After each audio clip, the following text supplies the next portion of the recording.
Hello, everyone. Thanks for tuning in to Queen Ahmadiyyah TV Presents Beyond the Realm.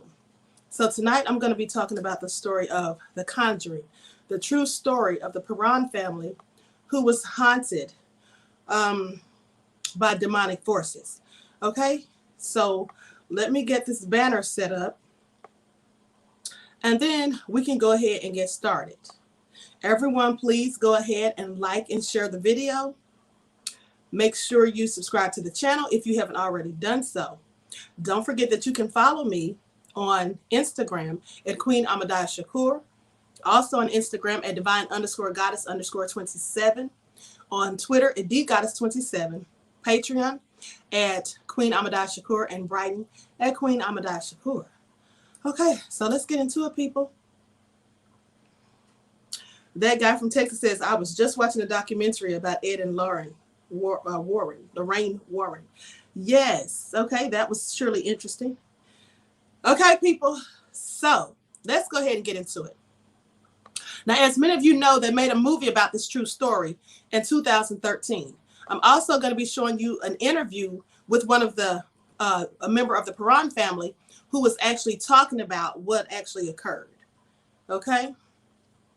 The actual true story of The Conjuring, namely the Perron family and Enfield haunting, is scarier than the movies themselves.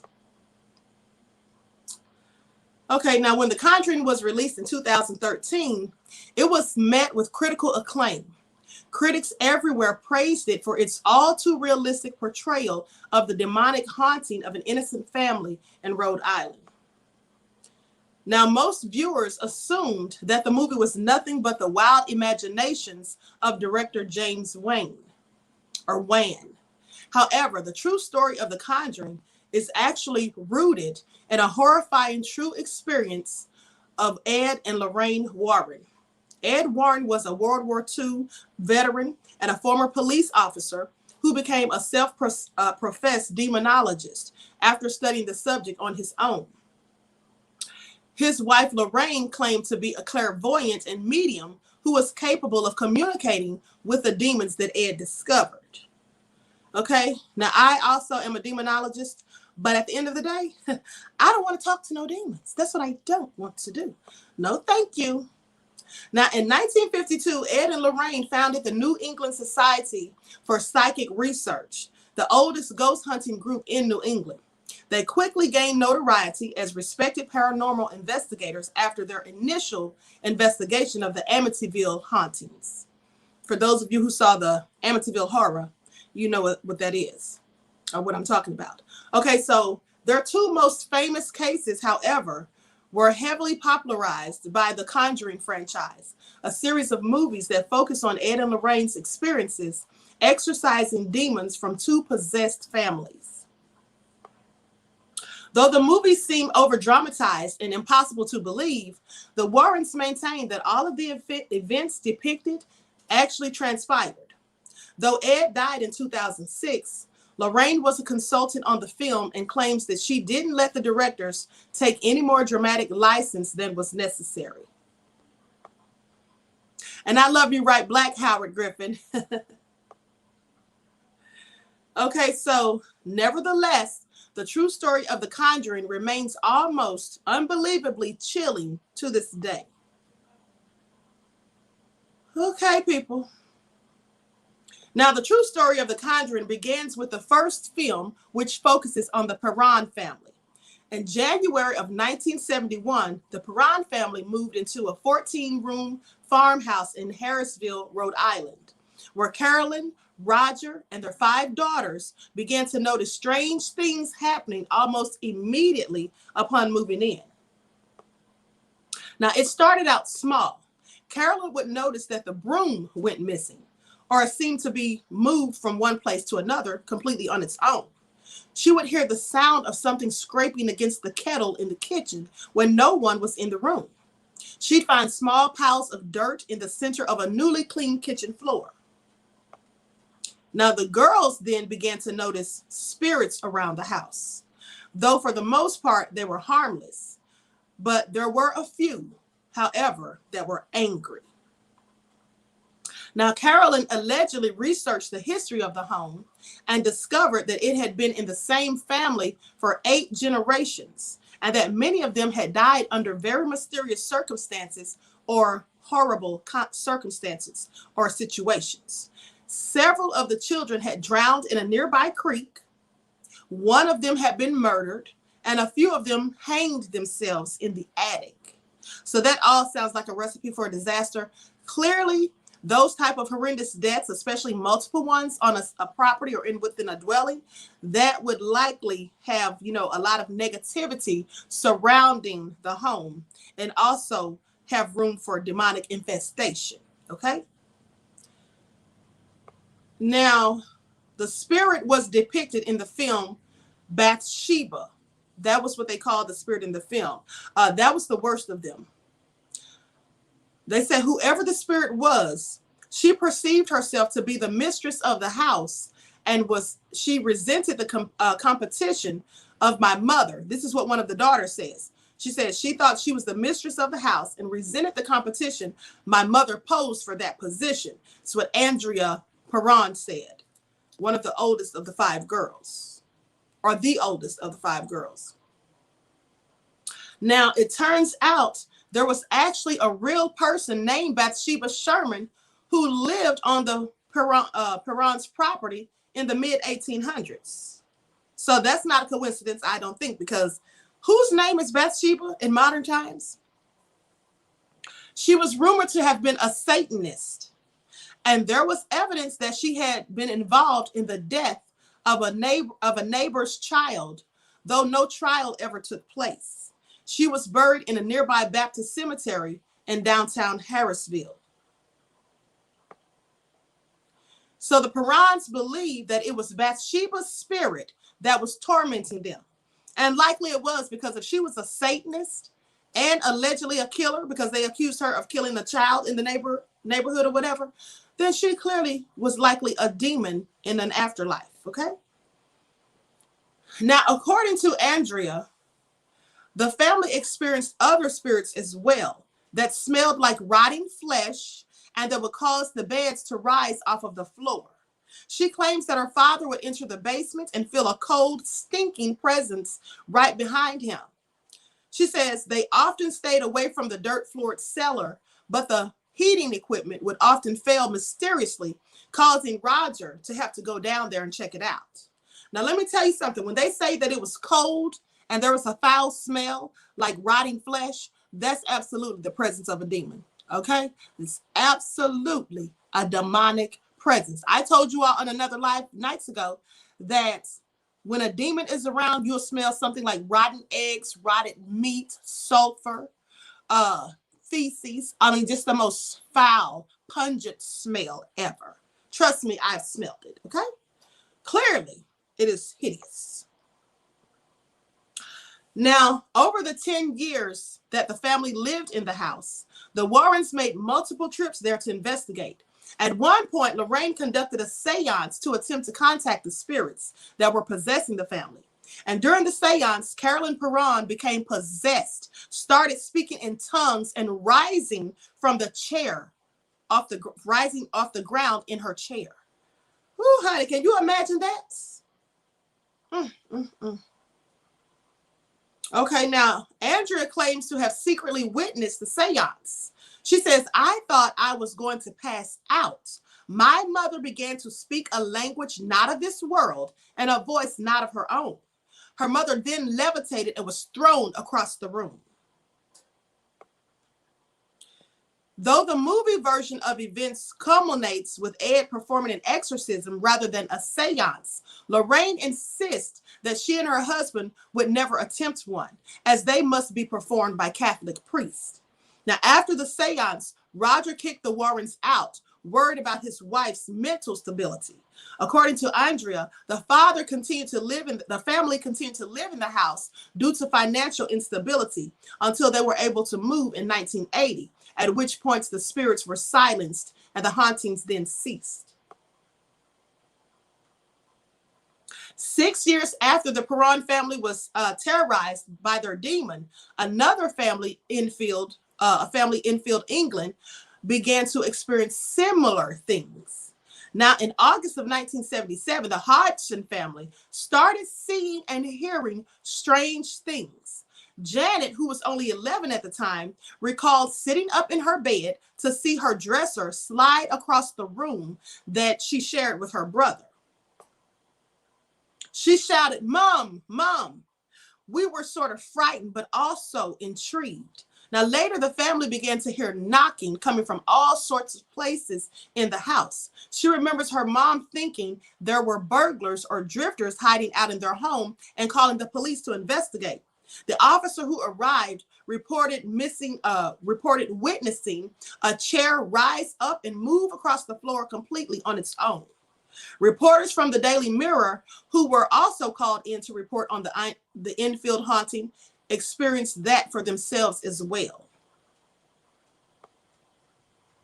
Now, Legos and marbles were reported flying around the room. They were hot to the touch when they were picked up. Clothing folded on tables would leap off of them and fly across the room.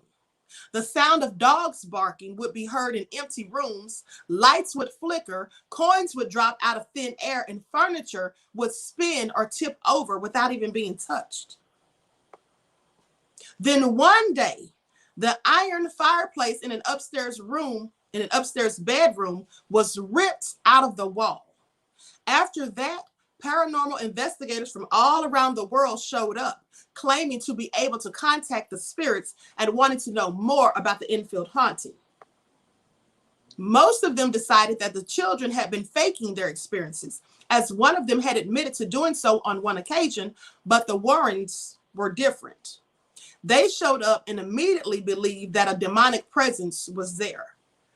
Now, let me tell you why they likely knew there was a demonic presence there, because people who have sixth senses, people who are clairvoyant, psychic, mediums and things of that nature, they can sense demonic energy as soon as they enter a room or are in the presence of someone who has that energy attached to them. Because I can definitely, because I'm psychic. I have psychic dreams, as I've told you, and I also see visions. Now, with that all being said, since I was a child, I've always been able to see spirits, and I've also been able to see when people have entities attached to them. And it literally makes me sick to my stomach because the negativity is so toxic. Now, they showed up immediately and believed that a demonic presence was there. However, their claims were overlooked, as a noted skeptic at the time accused Ed Warren of exaggerating and even making up incidents, often transforming a haunting into one case of demonic possession. So he didn't believe Ed Warren. Now, this is where the story differs from the movie, as there was no exorcism like the practice from the Warrens. But in 1979, 2 years after they began, the hauntings abruptly stopped. Though the family maintains they did not stop them. The family maintains they did not stop them. So they just completely stopped. Whew, so that's all so crazy, people. And let me tell you something about these hauntings, these demonic entities that infest people's dwellings and sometimes even possess people. These things do often just leave as quickly as they arrived, and sometimes they're not actually gone.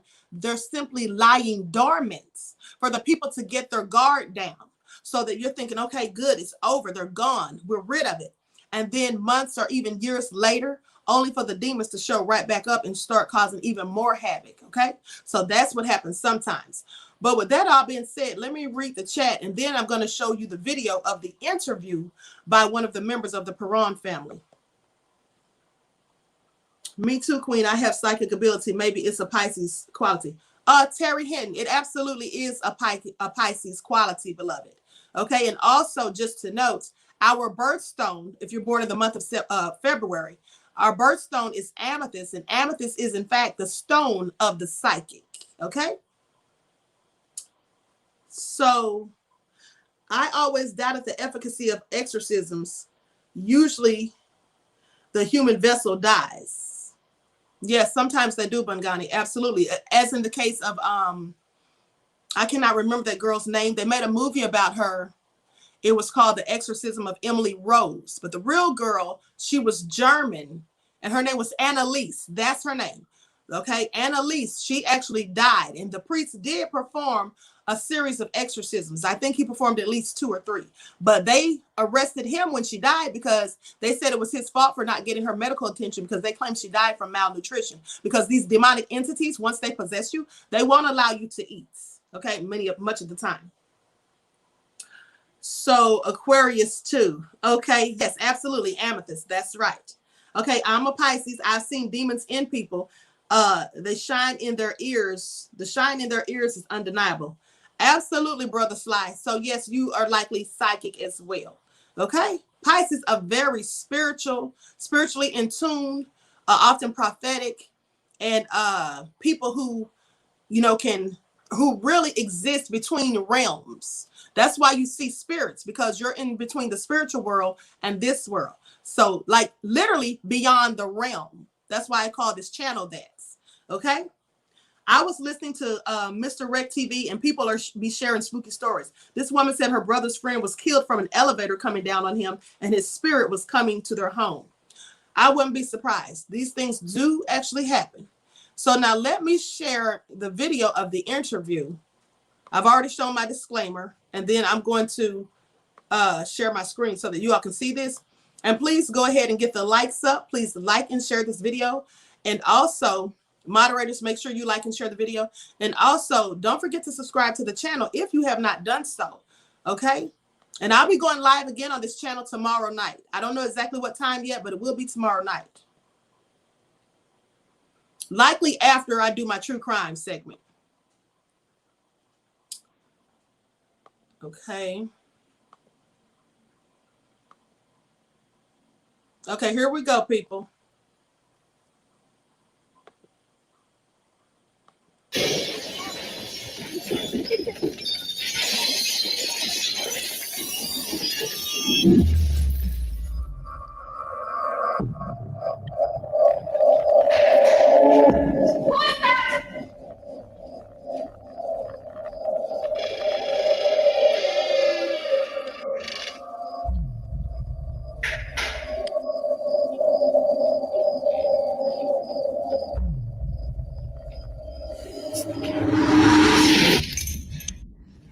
Very, very scary. Oh boy. A lot of you recognize this from the movie The Conjuring. The house where a lot of things went bump in the night. This was loosely based on a real life story. The family that lived in that home was the Perron family, and the eldest daughter featured in the movie, Andrea, is here with us on San Antonio Living this morning. She is the author of the book House of Darkness, House of Light. It's very nice to see you. It's lovely to see you again. We were introduced at the Black Swan. Yes. It was delightful. Thank you so much to Joanne from the Black Swan Inn for bringing us together.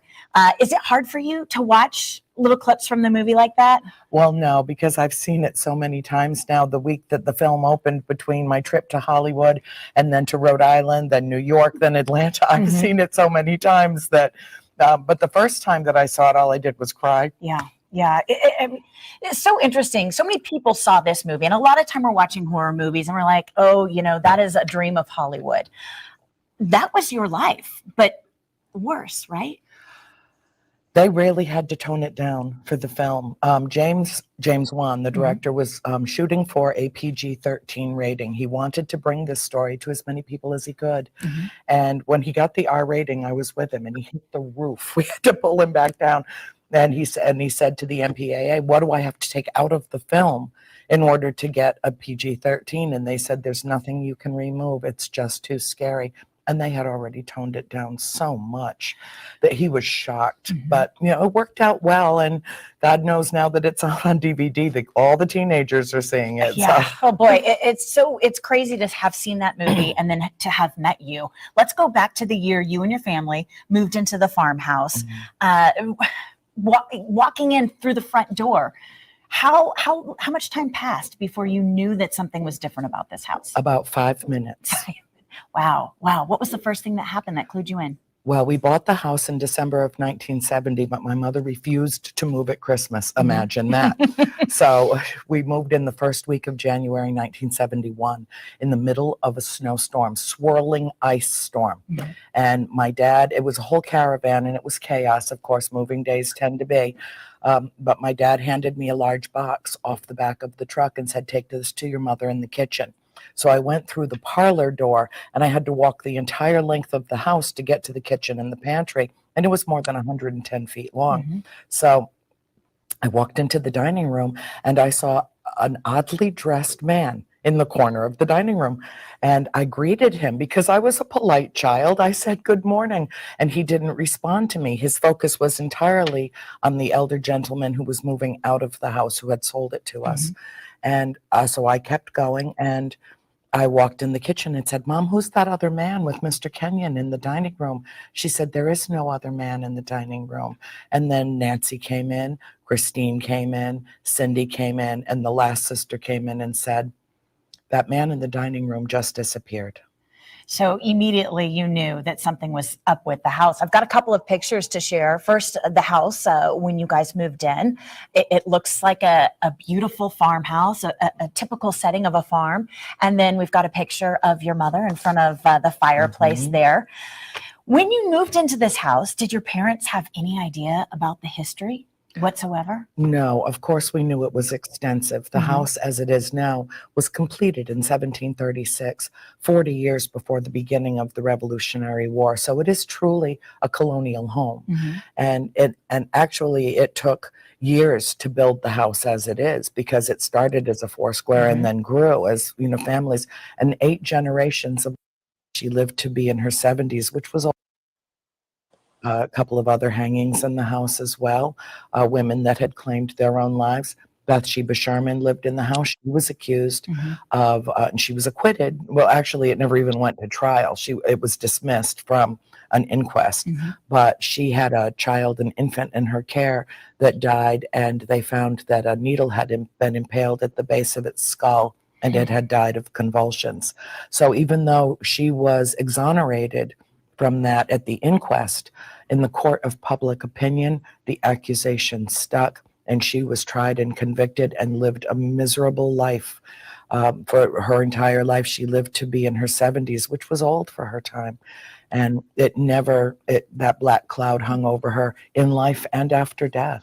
So you got to the point where all these spirits were really making it a very scary place to live. And in the movie, you saw that the Warrens came into play and they came to the house. Did that happen in real life? Yes, it did, actually. They didn't move in with us, as was portrayed in the film, and there was no exorcism conducted in the house.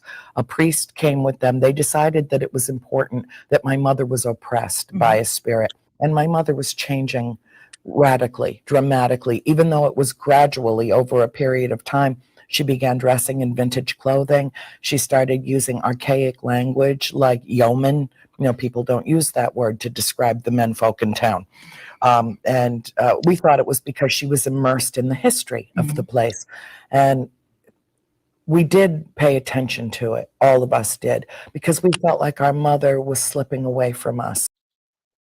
Okay, I'm going to end it right there because it's a completely long interview. But I want to say this. Notice how she said, Andrea said that her mother, or that the Warrens, when they arrived, they said that the mother seemed to be oppressed by the spirits. Now, those of you who've been watching this channel, you may remember that I told you a few weeks ago that there's 3 stages of demonic possession. So clearly the demons were trying to possess the mother. And that's likely why she started dressing in vintage clothing, because the spirit of Bathsheba Sherman was a person from the 1800s. Okay, so likely that evil spirit was trying to take over her and influencing her. So the 3 stages of demonic possession are: the first stage is oppression. As she said, the Warren said that her mother was clearly being oppressed. Now, so that's when the demon, the presence of the demonic spirit or the evil spirit, whatever you want to call it, that is when the spirit starts showing itself. Like you'll hear like bangings on the wall, usually in 3s, because demons do things in 3s. You'll start hearing like growls in the house, in 3 growls at a time. You may hear knocks at your door, and you go to the door and there's no one there. These are all things to mess with you, your psyche, okay? To drive you insane or make you start thinking you're going crazy. And then another thing is it makes you be overwhelmed with a sense of depression, like just feeling down and low vibrational energy and being so sad and worried, stressed. It also, the demons will start depriving you of sleep deprivation, because that also wears you down mentally when you're not getting adequate sleep. Okay, it may start making you have hallucinations and things like that, seeing things that other people say aren't there. So these are some of the stages of oppression. But the second stage of demonic possession is infestation. Now, infestation, that has more so to do with the knockings in the walls and the growlings and things like that, because that's when you really can tell that the demon has infested the home, the dwelling. Okay, and then the third stage is possession, and that is when the evil spirit entity literally takes hold and possession of a person in the home's physical body. Okay, so they literally take hold of the person, and the person is no longer in control. Now the demonic entity is in full control of the person's mind and their body. Okay, so that's how that goes. So with that all being said, I can only imagine how scary it must have been living in that home and having to experience that. And then they noticed those things right away. As soon as they walked into the home, bringing in their boxes, hello, I would have probably turned around and just left. Okay, exit stage left if I started seeing things as soon as I walked in. And that's why people, it is very important that when you go to certain places, because you know, if you go somewhere where there's evil, negative energy and spirits and entities, you can actually take those things with you. Now, remember, I told you the story of my sister and her friend who went to Louisiana and they visited this haunted house. And my sister took a picture of it. And when she showed us the picture, there was literally a ghost. You could see a figure of an old woman on the roof. And the story goes that an elderly woman died there. I believe she froze to death, right? And so they said that her ghost was still haunting that house. But we saw it on the picture that she showed us. And then when my sister came home one night, I think it was the first night that she arrived back at home, she said they heard the dogs barking, her and her husband. And so they got up to go and check and see why the dogs were barking. And she says their front door was wide open and they had locked it before they went to bed. There was no one else in the house but them. And everyone said they didn't unlock the door or open it or any of those things. So how did that door get open? But what's even crazier is the next day when she talked to one of her friends who went on the trip with her, they said also that they woke up in the middle of the night and they saw their front door was wide open.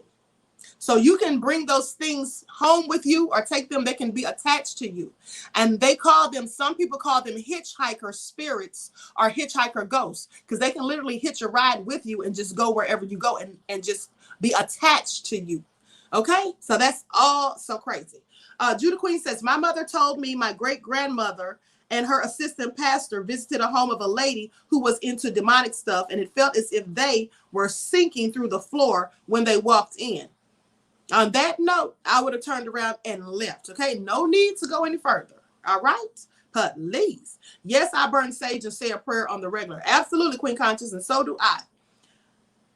So the old lady came home with them. Yes, Chelsea, that's what it seems like.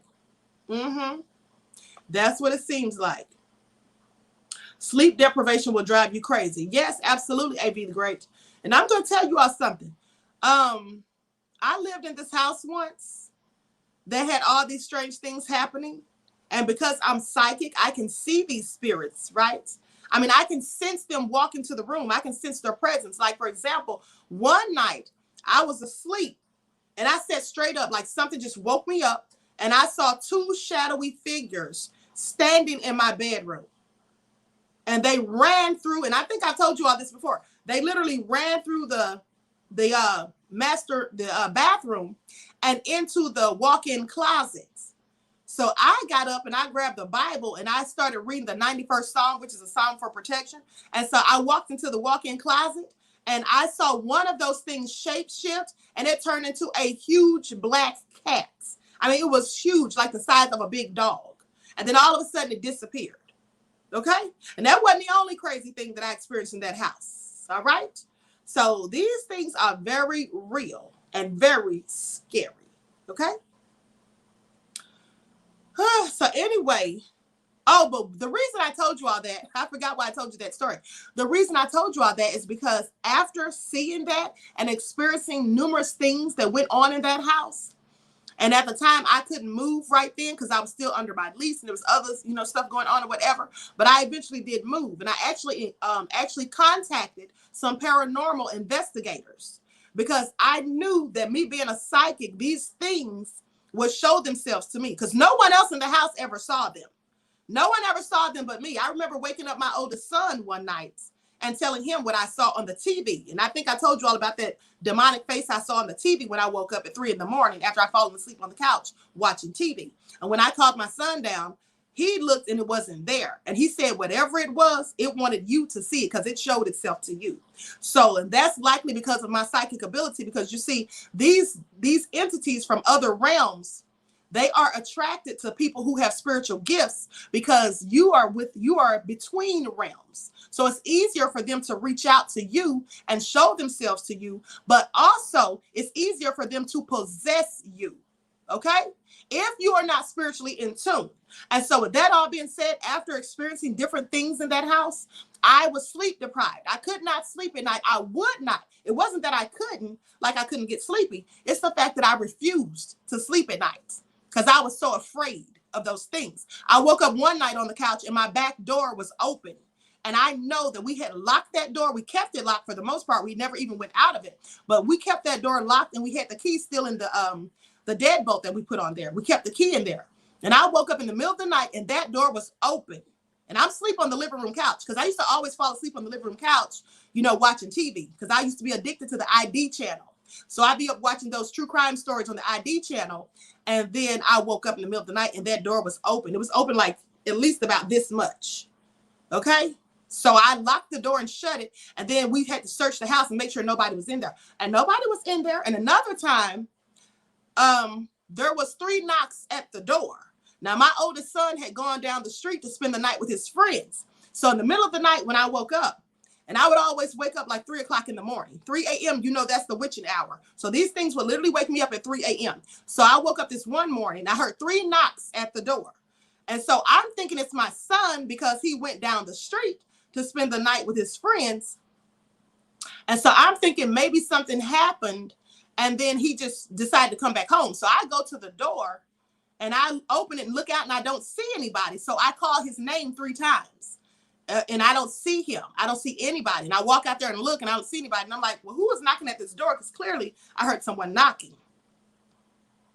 So anyway, with that all being said, I didn't sleep for weeks. I would sleep during the day, but I would not sleep at night. I would purposely sleep during the day, but I would not sleep at night at all because I just couldn't. Okay. So that's clearly crazy. Yes, absolutely, Queen Conscious. Fear does give them power. And as I soon learned that. That's why I don't fear them now, because at the end of the day, we have dominion over these spirits. But since my third eye has been opened, I know that I am in control of those spirits, and so I don't fear them any longer. That's why I sleep well at night, okay? Even after telling these stories. So with that all being said, I hope you all enjoyed this episode. And please make sure that you like and share this video.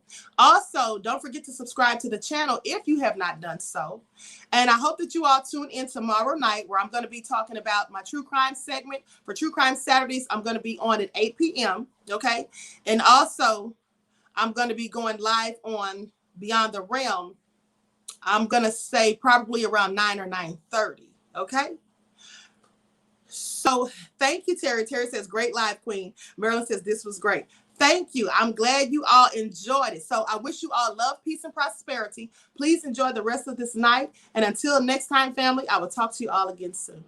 Peace.